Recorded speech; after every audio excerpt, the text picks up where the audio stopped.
Allez-y. Président, ministre, collègues. Vous voyez, on vous salue. C'est un bon début. La proposition de loi que nous examinons aujourd'hui pourrait s'appeler « Stigmatiser toujours plus les chômeurs et humilier sans relâche nos concitoyens les plus précaires ». Mais force est de reconnaître pourtant que son indignité l'inscrit pleinement en cohérence avec l'ensemble des textes que nous examinons aujourd'hui. Car vous, députés de la droite, vous nous avez concocté pour votre seule journée d'initiative parlementaire un menu dont les saveurs font saliver Marine Le Pen, tous les racistes et les réactionnaires de notre pays. D'un texte à l'autre, vous nous infligez un véritable banquet de l'horreur. L'entrée, c'est de la xénophobie décomplexée qui fait peser les manquements indignes de l'État sur les immigrés dont, je le rappelle ici, la France a colonisé les terres qu'elle continue d'exploiter comme les corps de tous ces travailleurs sans droit qui viennent enrichir notre pays. On écoute, monsieur le député, s'il vous plaît.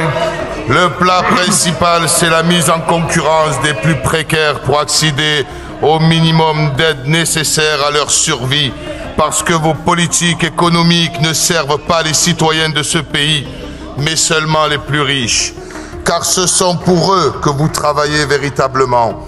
Parlerez-vous un jour d'évasion fiscale, de tous ces gens qui se gavent d'argent public et qui ne paient pas ou presque pas d'impôts, comme M. Rodolphe Saadé, Vincent Bolloré, votre ami, et Bernard Arnault? Non, à l'évidence, car peu vous importe que certains se goinfrent alors que la plupart galèrent au quotidien pour tout simplement vivre. Et pour finir le dessert, vous refusez les soins les plus élémentaires aux étrangers malades.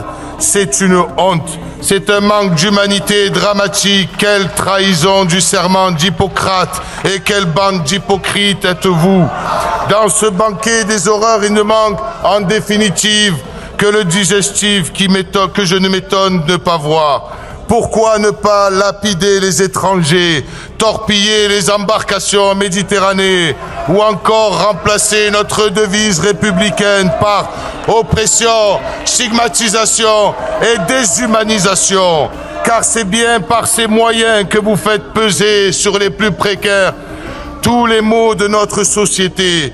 Le nom de votre groupe ne trompe personne. Dans chacune de vos prises de parole, dans vos propositions, vos votes, vous déshonorez la République. Enfin, vous expliquez dans le texte que nous examinons aujourd'hui qu'il est injuste de ne pas pouvoir se loger dignement lorsqu'on travaille dur, mais plutôt que de stigmatiser encore plus les personnes sans emploi, pourriez-vous faire voter par exemple, la réquisition des logements vides? Vous pourriez plafonner les loyers, obliger la construction de nouveaux logements, faire entretenir ceux qui s'écroulent comme à Marseille. Car ils appartiennent à des gens qui n'en ont rien à faire de ceux qu'ils vivent à l'intérieur et parfois même qui y meurent. Je vous le dis comme tout le monde le voit, si vous vouliez vraiment enrayer la crise du logement et particulièrement du logement social, vous feriez tout simplement construire du logement. Cessez donc de ruiner le pays et ses habitants, donnez aux gens les moyens de vivre.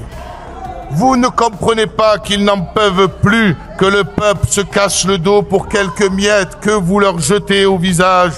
Vous ne vous rendez même pas compte qu'ils vous haïssent. Ils vous demandent de logement et vous exigez d'eux qu'ils travaillent.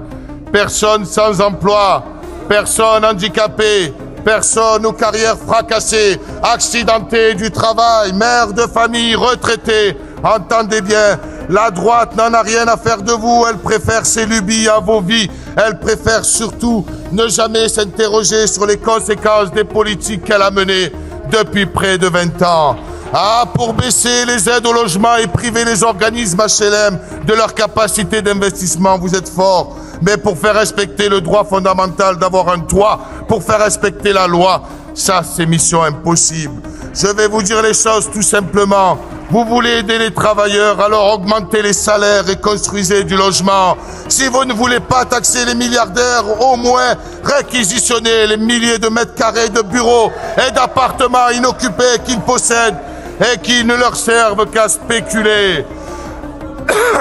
Plafonnez les loyers, bloquez les prix, réduisez le temps de travail pour qu'il y en ait pour tous.